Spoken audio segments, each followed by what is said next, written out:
answered questions today about who this attacker was and about the events that led up to the attack. Those questions will be answered, but it will take time. The police and prosecutors must be allowed to do their work. Since Saturday's attack, the British Transport Police have increased their presence at key points in the transport network, though it should be noted that their operational assessment of the risk posed on our trains has not changed, as this was an isolated attack. It was also, of course, a knife crime. This government is committed to halving knife crime within a decade, and progress has been made this year. We have taken 60,000 knives off of our streets, banned zombie knives and ninja swords, and seen a 5% fall in all knife crimes, including an 18% reduction in homicides by knife. I know that ideas have already been suggested about how policing should change in response to this event. Once the facts are known, we must examine what more might have been done to stop this horrific attack from ever occurring, and whether there are measures that we must now take to better protect the public on our streets and on our trains. However, that must be done when all of the facts are available to us.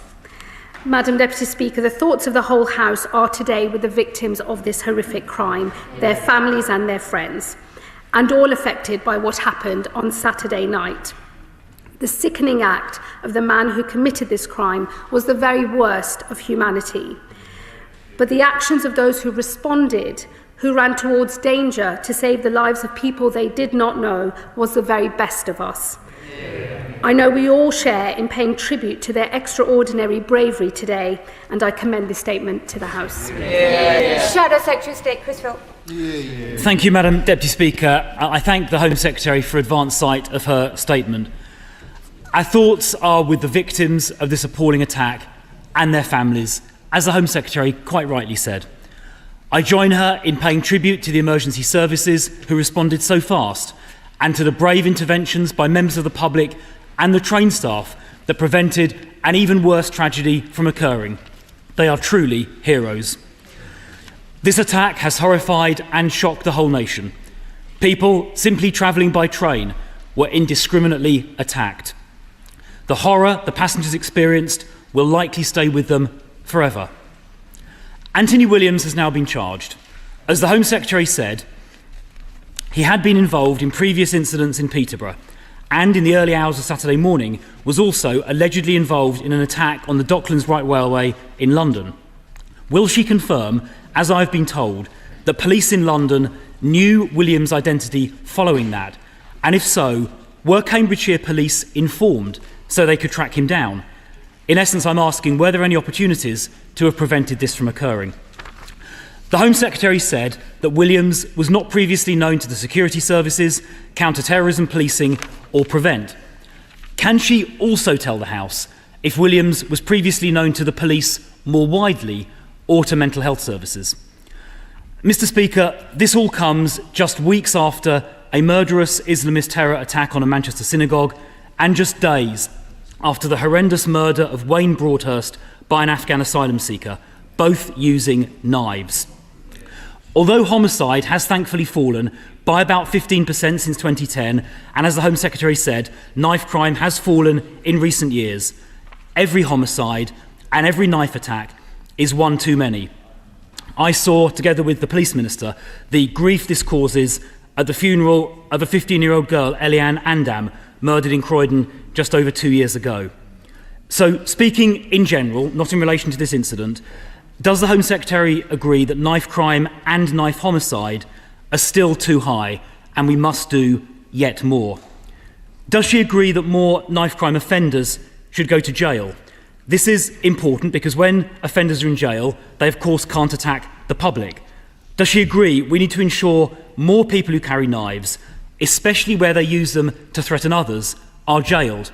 I know, of course, there are pressure on prison places, but by deporting more of the 10,000 foreign nationals in prison, we could create more space. Madam Deputy Speaker, we also need to take more knives off our streets, and that means we have to dramatically increase the use of stop and search. A study this year by Professor Lawrence Sherman the Met's former chief scientific officer found that raising stop and search levels in London to 2011 levels would lead to a 1/3 reduction in knife homicide. Some people complain that stop and search is used disproportionately in relation to some groups, but when measured in relation to the offending population, the disproportionality disappears, as set out by a recent policy exchange study. So, Madam Deputy Speaker, we should triple the use of stop and search to get knives off our streets and introduce year-round surge policing in the top 5% of high crime hotspots, which will of course include many train stations. We must also use technology more. There is work underway at the Home Office, which I know about, to develop technology to scan for knives at a distance, which it is hoped can distinguish knives from keys or mobile phones. And this, of course, could help police rapidly identify those carrying a knife in a public place. I wonder if the Home Secretary could provide an update on that development work, either straight away or, if you prefer, perhaps in writing later, because I really do think it could make a big difference. Finally, Madam Deputy Speaker, retrospective and live facial recognition can also identify wanted criminals, including those involved in knife crime. In Croydon Town Centre, the borough which the Police Minister and I represent in Parliament, in the last couple of years, around 200 wanted criminals, including 2 wanted rapists and others guilty of knife crime, who would not otherwise have been caught, were arrested using live facial recognition, and crime in Croydon Town Centre, including knife crime, has gone down as a result. The images of innocent passers-by are immediately and automatically deleted, addressing civil liberties concerns. So I really do hope the Home Secretary agrees and the Police Minister agrees that rolling out this technology nationally will have a dramatic impact on improving public safety, and they will certainly have my full support if they choose to do that. Madam Deputy Speaker, I know everyone in this House wants to see knife crime eradicated, more today, I'm sure, than ever before. So I hope the House will also support the tough steps needed to eradicate knife crime, because we owe the victims of these appalling crimes actions as well as words. Secretary. Thank you, Madam Deputy Speaker, and can I thank the Shadow Home Secretary for his remarks, and in particular, as he opened his response, I know that the bravery of all of those who faced this attack on Saturday is something that has unanimous support across this House, and I thank him for the spirit in which he reflected that. He will know, in relation, as I said in my opening statement, in relation to the events in Peterborough, they are now the subject of an IOPC investigation. It's important that I don't say anything that seeks to get ahead of that, but I'm sure all of those questions will be answered in the fullness of time, and it is standard practice where there has been contact with police in the run-up to an event like this that those matters are referred to the IOPC to investigate and consider.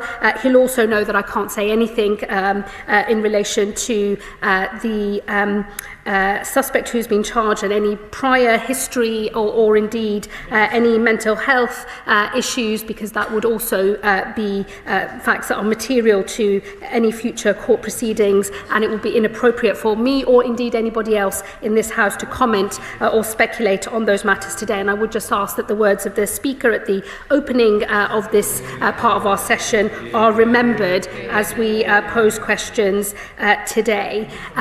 I agree with him that knife crime is far too high. This government is impatient to do everything it can to eliminate knife crime. It's why we've set ourselves an ambitious target, and we're pleased to have made some progress, though I agree with him that there is still much more to be done. And I hope on knife crime in particular, instead of playing politics across this House, where there is consensus, we are all able to work together in the spirit of trying to bring down the scourge of knife crime in our country.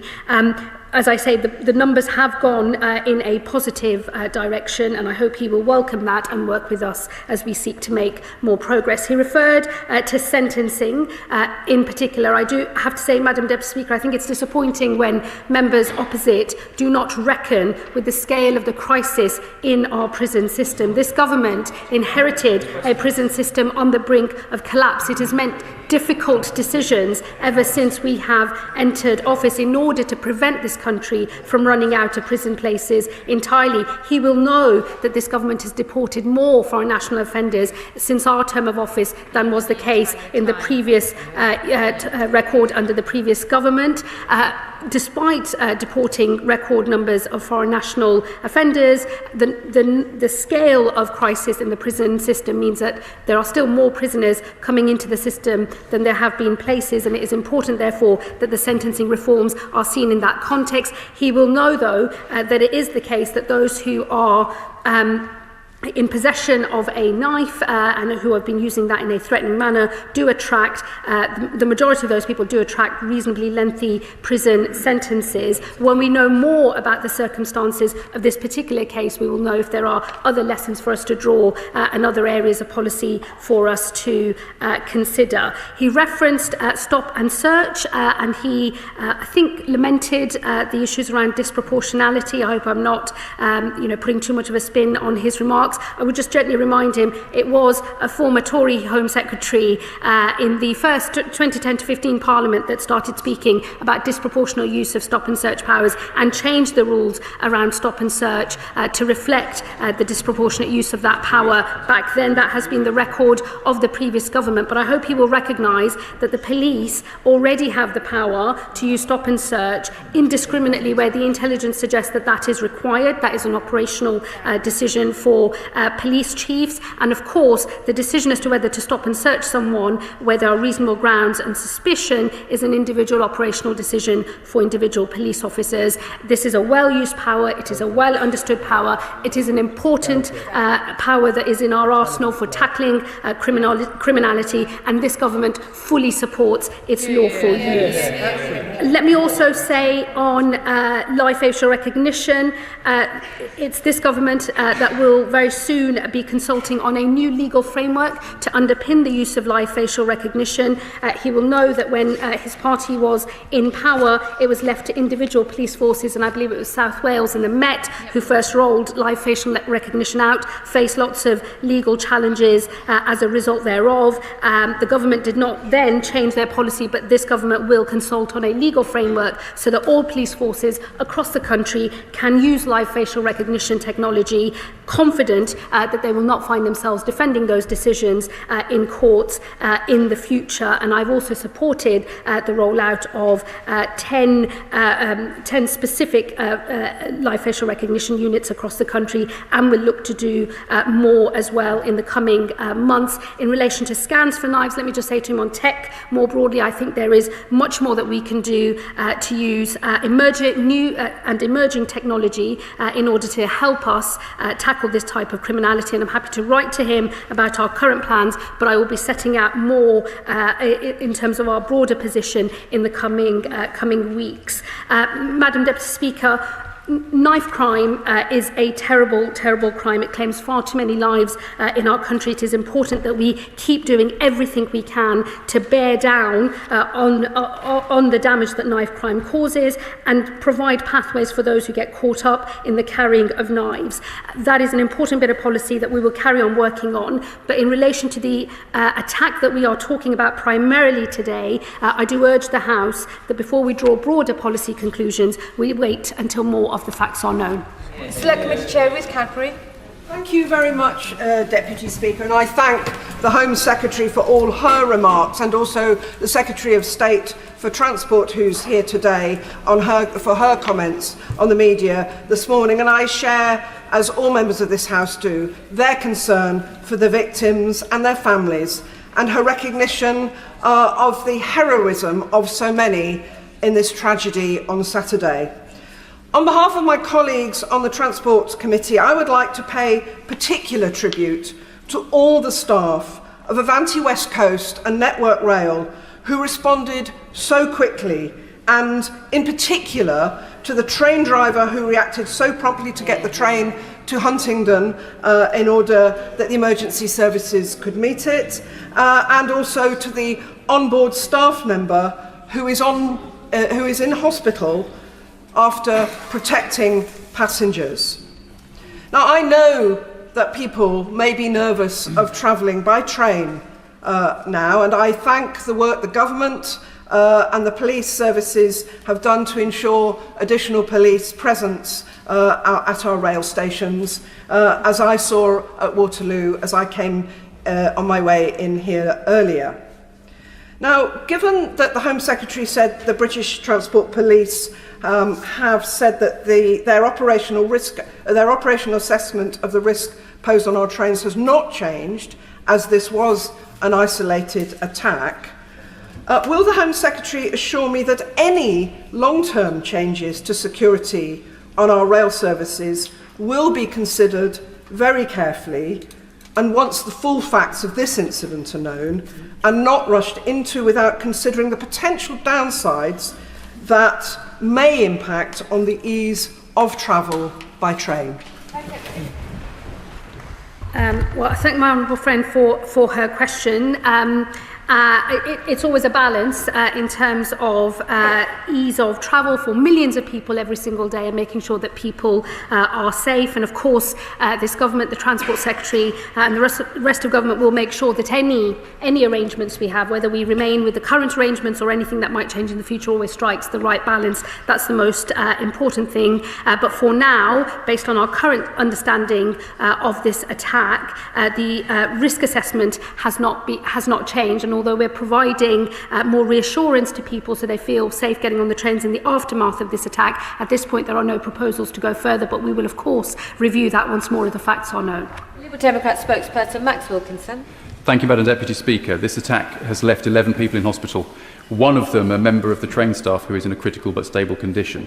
My party's thoughts are with all those affected, the victims, their loved ones, and everyone who witnessed such a shocking event. We also want to thank the emergency services and rail staff for their swift response, as well as the passengers who intervened to prevent further harm. After this sort of incident, Madam Deputy Speaker, it is vital the police are given the time and space they need to establish the full facts. That is ever more difficult due to the rapid spread of disinformation online in the immediate aftermath of these sort of attacks. Within hours, social media was flooded with speculation over the ethnicity and race of the perpetrator, inciting racist and Islamophobic comments. And when communities were still reeling from the horror of this attack, certain political figures on the hard right, including members of the Reform Party, were already seeking to exploit the incident for political gain. Desperate to involve themselves in the tragedy, they reached for their dog whistles. They threw around baseless opinions on levels of crime when facts were available. They were shamelessly trying to turn tragedy into yet another excuse to whip up fear and sow division. The Shadow Home Secretary's comments today also veered into that realm. Never is an opportunity to blame foreigners missed. That is beneath contempt. At moments like this, those who aspire to leadership must calm fears and attempt to unite, not inflame tensions. Does the Home Secretary share my view that while knife crime must be tackled forcefully, it's important that all of us must respond with arguments grounded in fact rather than trying to stoke fear? Can the Home Secretary confirm whether the government holds data on violent incidents involving knives or sharp instruments where 3 or more victims were harmed in a single incident? If so, what is the trend over the past 2 years or any other time frame the Home Secretary has data for? And finally, the Home Secretary has said that the individual was not known to anti-terror police or Prevent.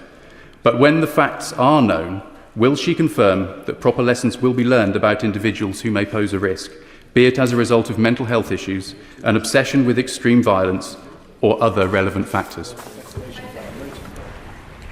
Thank you, Madam Deputy Speaker. Look, I deplore the ease with which so many armchair warriors feel the need to speculate and spread misinformation on social media. It's why it's important that the police and all of our emergency services are able to proceed with their investigations at pace, but also transparently, so as to calm down any tensions that might arise as a result of misinformation that spreads particularly across social media. In terms of how other people may or may not have reacted, I tend to think at moments of such crisis, people normally reveal their true colours, and I will leave my remarks about other individuals there. He is right that knife crime must be tackled forcefully. As I said in my earlier remarks, we've seen an 18% decrease in murders by knife. I will make sure he receives the further stats that he mentioned, but as I said earlier, the data in relation to knife crime is going in a better direction, but I, like others in this House, I'm impatient to see more change more quickly, and I hope he will work with us on a cross-party basis on all measures needed in order to do that. And of course, when all of the facts around this case are known and understood, I will ensure that any lessons that there are to be learned will be learned and will be acted upon. Sam Carling. Thank you very much, Madam Deputy Speaker. And can I take this opportunity to put on record my thanks to the first responders, the police, and everyone on the train who put their lives at risk to protect others. So many people from the communities I represent in both Peterborough and Huntingdonshire have written to me today in absolute fear, shock, and confusion at how this can happen so close to home, particularly after we found out this morning that the charged individual is from my constituency. And I've had constituents really worried as well and alarmed about these reports over the last few hours that the offender may possibly have been involved in further incidents in Peterborough and London. So will the Home Secretary join me in calling for community cohesion following this incident and also ensure that a full investigation takes place into those possible other offences? Well, I thank my honourable friend, and I can only imagine how terrifying it must have been for his constituents and those in neighbouring areas to hear news of this horrifying attack. He'll know I can't say any more at the moment about other potential incidents. They are the subject of further investigation, and as more facts are confirmed by the police, we will be able to say more. And of course, the IOPC must be allowed to do their work. And on community cohesion more broadly, of course, when we know more about the facts of this case, we'll know whether this relates to community cohesion or whether it relates to wider community issues. I would encourage members to wait until more of the facts are known before we draw those broader conclusions, but I do agree with him that it is necessary that we reassure communities in his constituency and across the country. That's why there is an increased police presence across the transport network, and it's why this government will make sure that as we know more, whether there are lessons to be learnt, that they will be learnt and acted upon. Ben Obsijekti. This has been a difficult and challenging weekend for Huntingdon. My thoughts are with the victims of this terrible tragedy, to the LNER crew member whose heroic and selfless actions, placing himself in harm's way, saved lives at the cost of his own safety, and who remains in a critical but stable condition. To the other 4 victims who remain in hospital with stab wounds, and to the 4 who were discharged yesterday, as well as those who bore witness to the attacks and will still be processing their own experiences. I would like to place on record my praise for the emergency services response to Cambridgeshire Constabulary, whose unarmed response officers and firearms officers were able to place Anthony Williams in custody within 8 minutes of receiving the 999 call. To Cambridgeshire Fire and Rescue Services, our Air Ambulance Services, and to the East of England Ambulance Trust for their incident response and for getting the casualties to Addenbrooke's Hospital.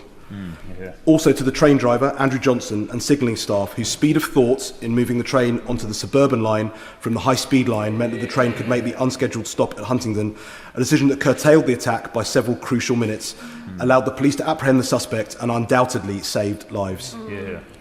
The swift action of all those involved prevented a horrific attack from being far, far worse. I'm sure the Home Secretary and indeed the whole House would wish to share in my sympathies for those impacted by this horrific attack and my pride in the conduct, leadership and professionalism of the responders and railway staff. Well said. Well, can I thank the Honourable Member for both his question today, but also for his own work over the weekend. He was very quick to arrive at the scene, and I thought that the Honourable Member handled himself with great honour and reflected in a very measured way the initial response to such a horrifying incident in his constituency. I think the way he's handled himself is a credit to him and to the people that he represents. And I, of course, agree with him in relation to his remarks about the bravery of all of those who were responding, the speed of the response, but also the bravery of those inside the train itself as well. And let me assure him that myself and my officials stand ready to work with him and others who are locally on the ground to make sure all lessons are learned as we move forward. Andrew Pakes.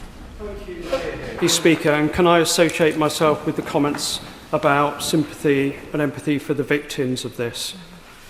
The names of Peterborough and the town of my constituency of my right honourable friend Huntingdon have flashed up across the news and around the world this weekend because of the terrible events we've seen happening on Saturday night. Madam Deputy Speaker, I don't want my constituency to be known just because of the acts of a single perpetrator. So can I pay my tribute to the police, the train staff, the first responders and others who stepped forward when the actions were needed to do that.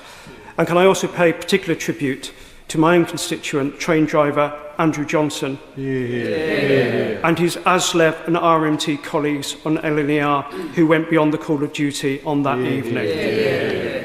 They show the best of British values and the true face of the county I represent and its people.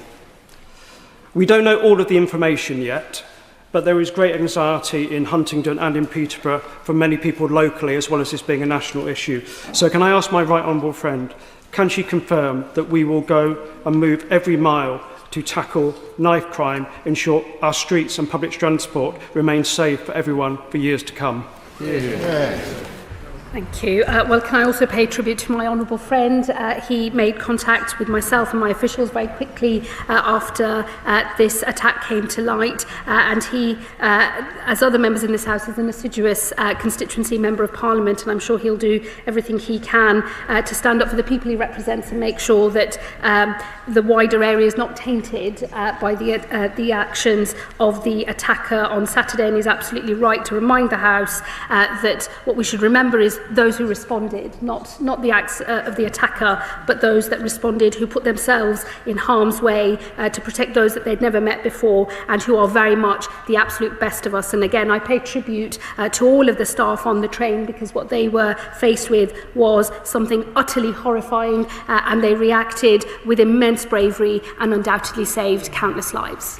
Dame Karen Bradley. Thank you very much, Madam Deputy Speaker. And can I thank the Home Secretary for her statement and associate myself with the tributes that have been paid to the emergency services, the train crew, and our thoughts with the victims. When we have more information, I'm sure my committee will want to look at what actually happened and learn lessons from it. But can I draw the Home Secretary's attention to our current inquiry on new forms of radicalisation? And can I ask that if there are things that come out of this inquiry that are relevant for my inquiry, my committee's inquiry, that we make sure that we learn those points and include them as soon as possible?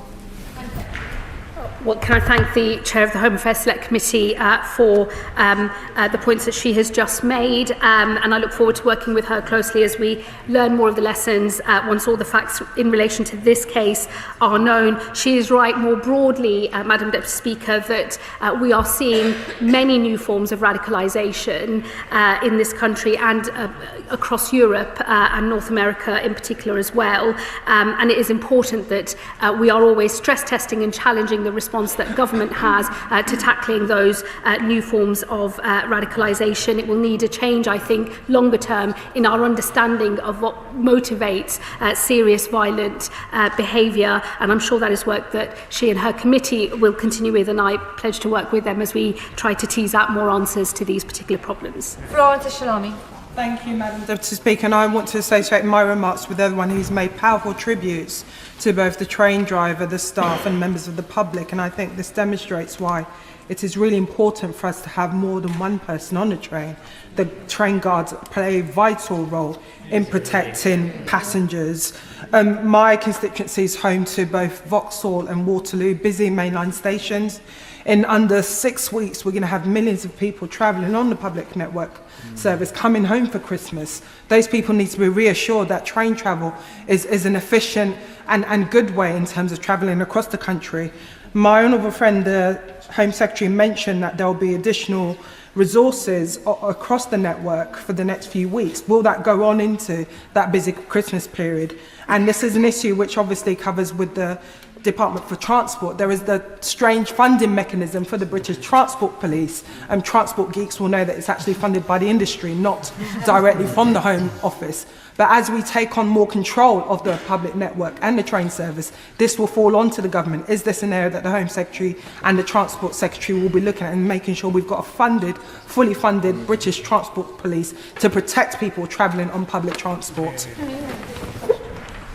Well, thank my honourable friend for her question. The first thing I would say, Madam Deputy Speaker, is thankfully incidents as we saw on Saturday are very rare, and our train system is generally speaking very safe, and millions of people use it every day without incident. So we have a strong base, I think, to build on.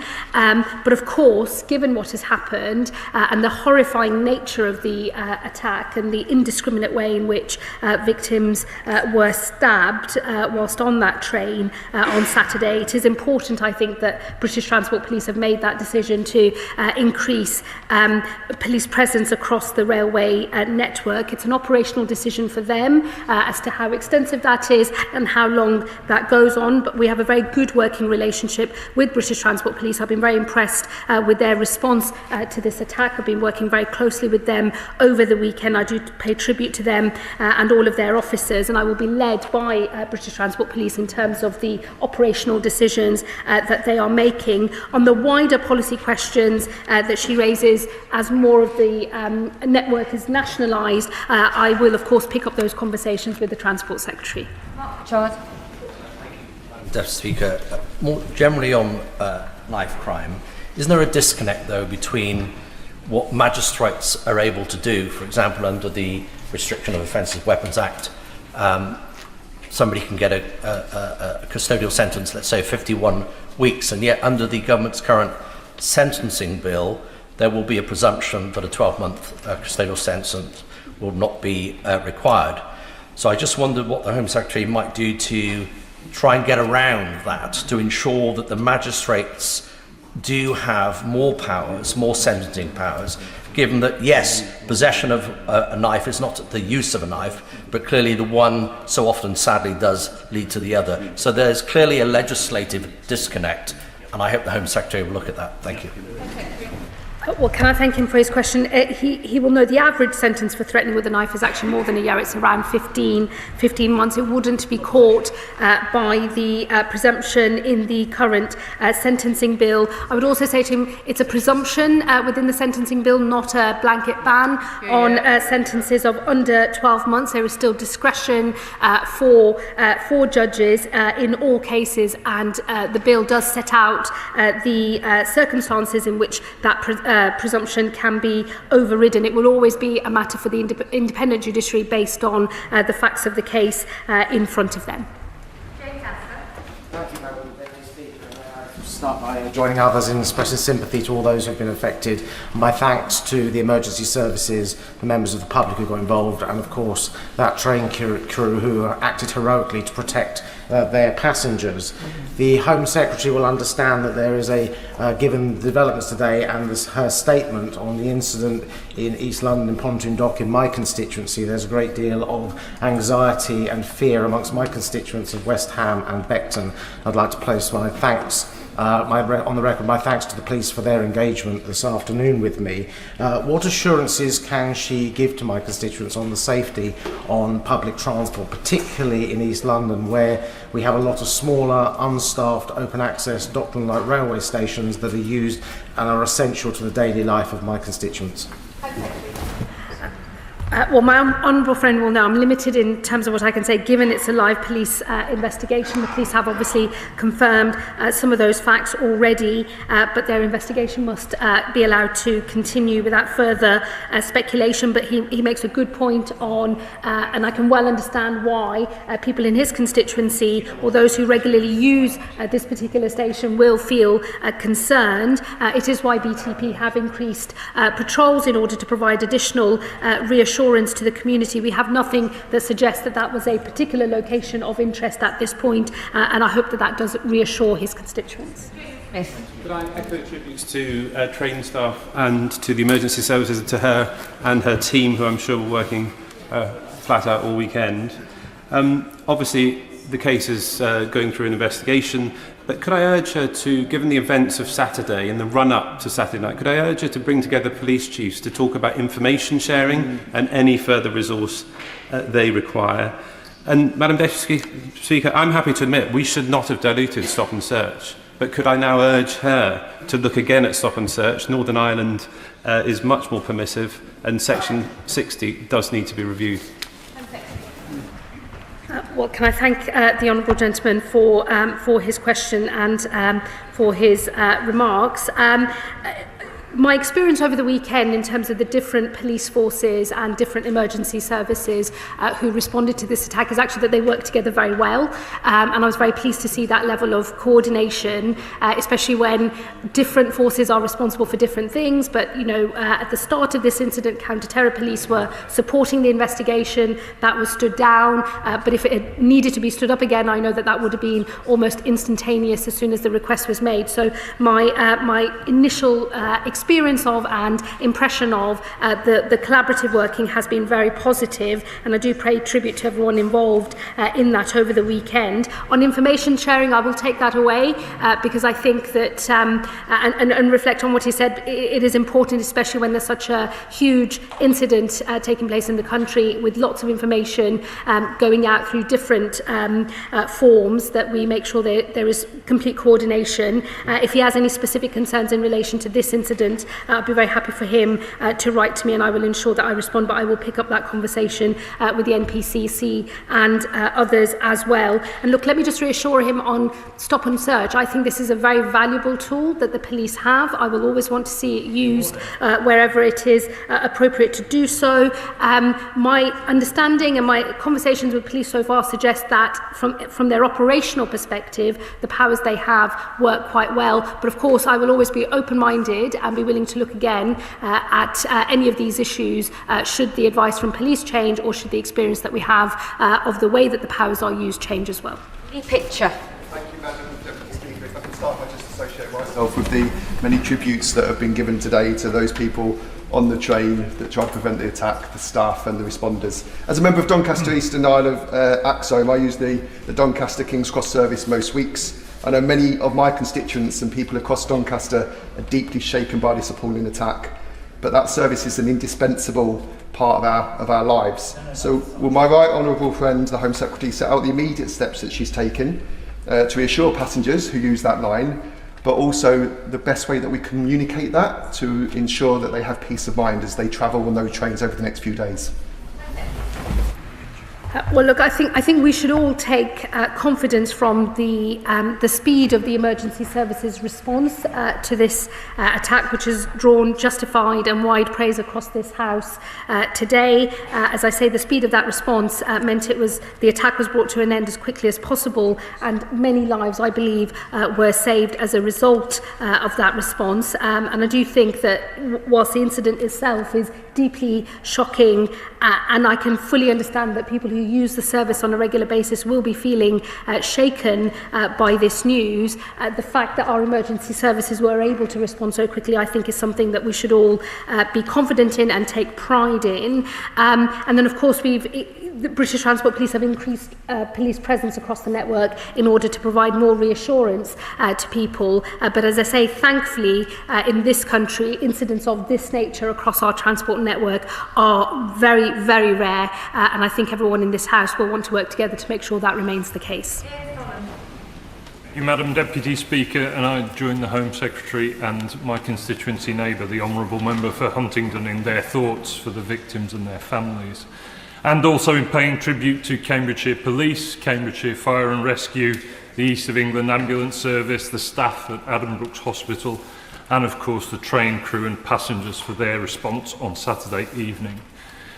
Now, while respecting the ongoing investigation and the IOPC process, can she assure the House that the extraordinary bravery and professionalism demonstrated by all those involved in containing this incident and providing life-saving care will be properly recognised in due course?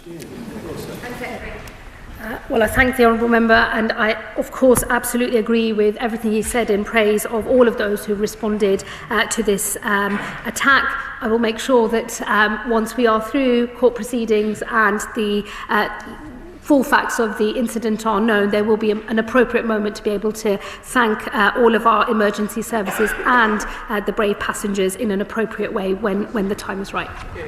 Rachel Hopkins. Thank you. Close.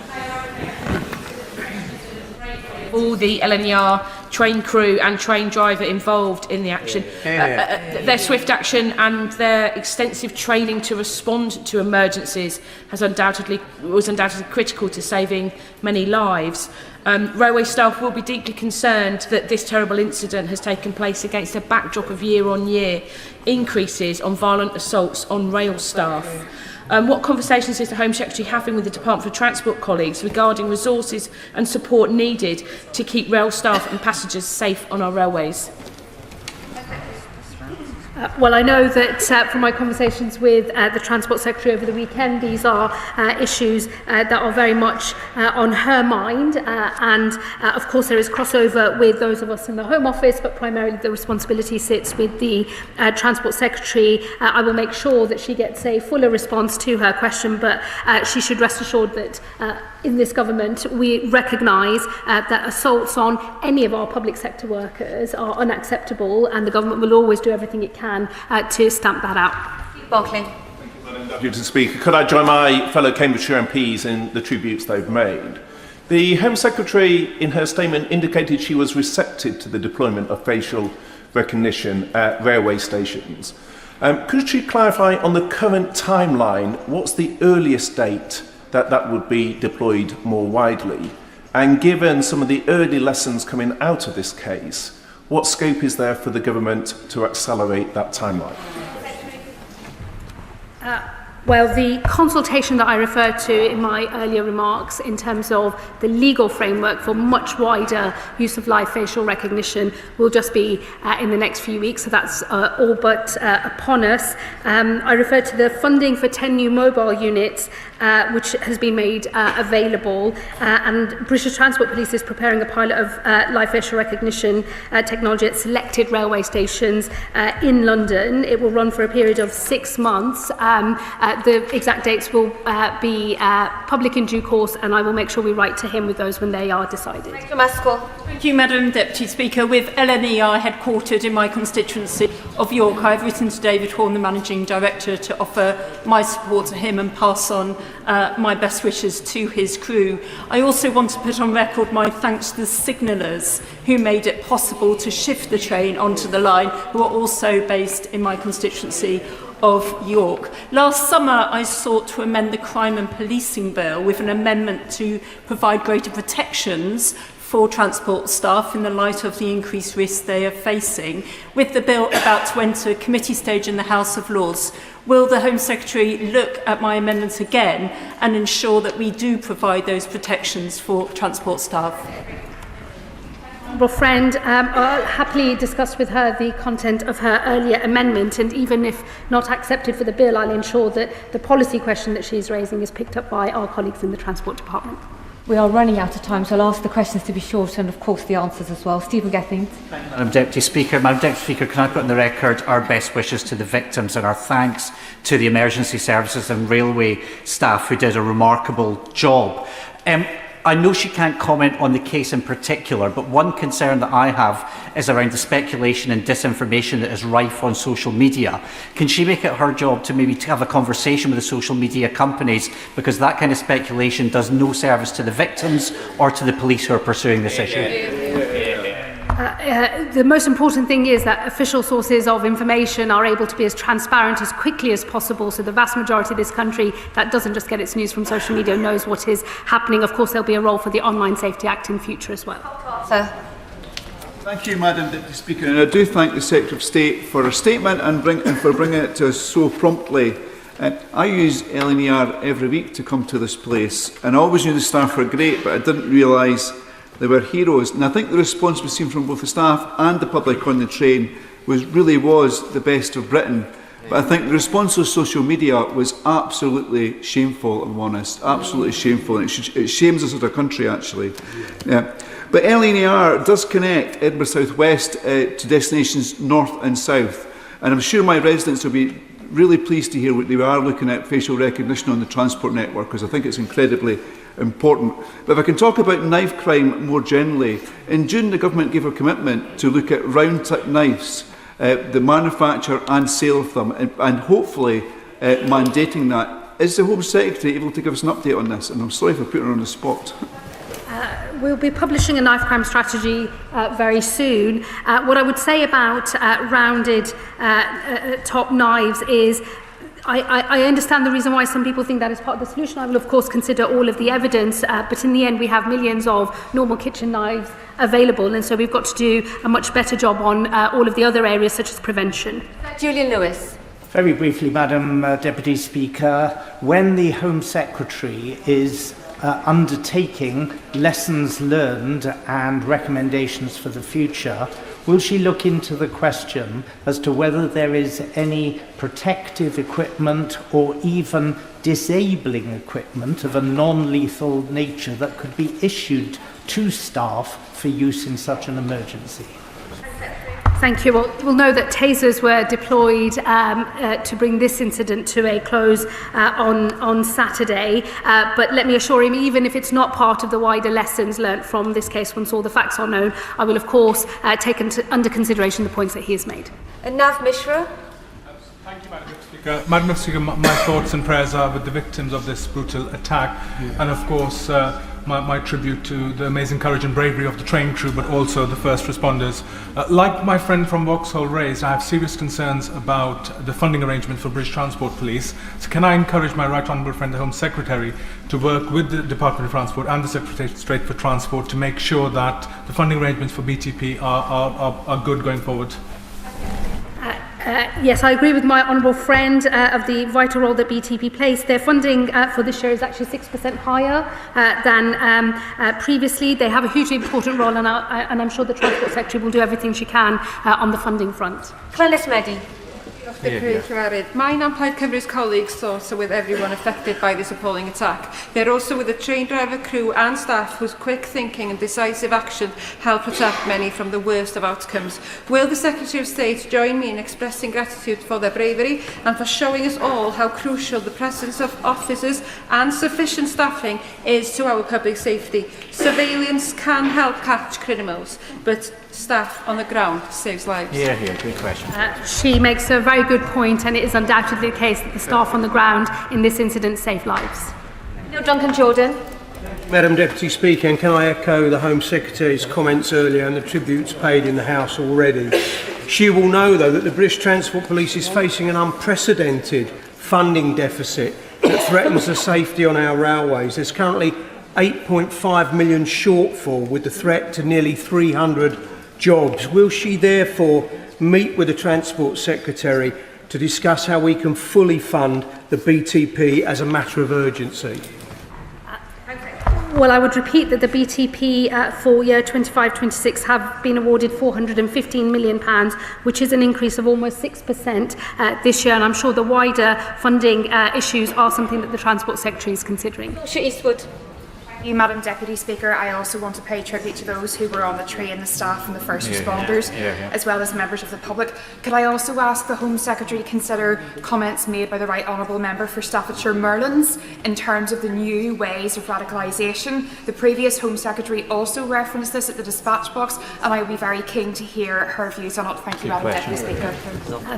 The Honourable Lady is absolutely right to raise the issue of the wider forms of radicalisation that we are now starting to see in this country.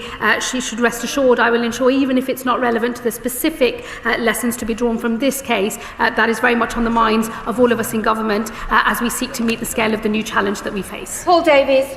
Madam Deputy Speaker, I fully support the remarks made by the British Transport Police Deputy Chief Constable Stuart Cundy that the heroic actions of the LNER staff member undoubtedly saved lives.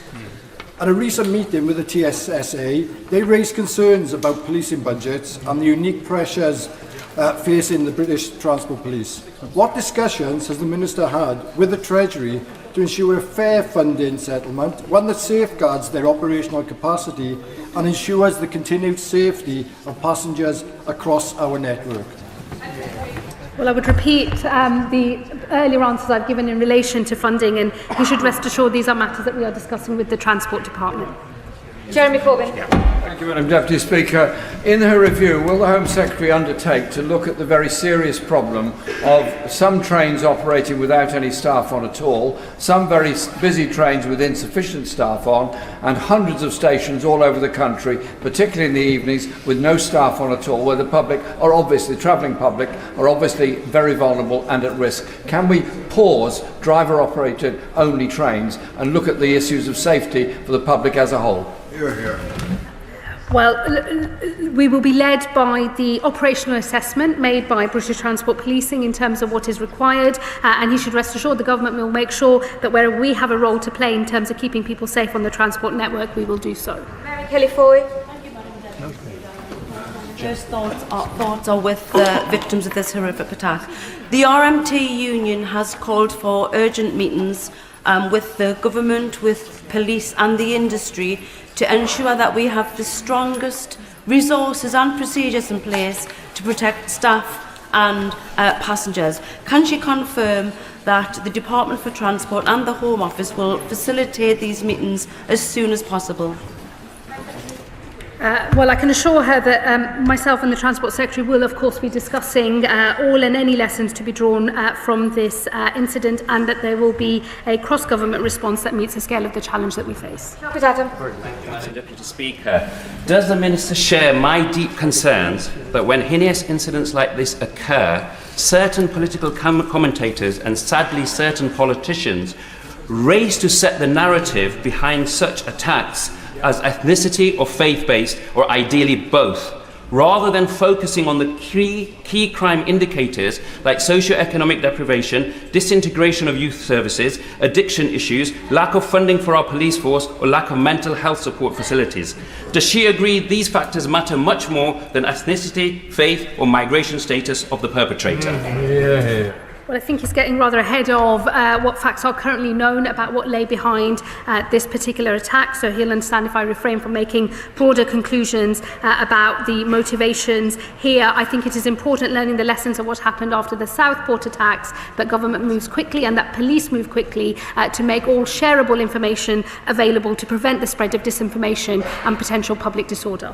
That is the end of the statement on the response to the Huntington train attack. I'll give the front benches a few moments to shuffle over. Order, Ruth Cadbury. I ask that the record be corrected. I inadvertently said Avanti West Coast. I must have been thinking of the derailment and not the tragic incident, which was, of course, on LNER.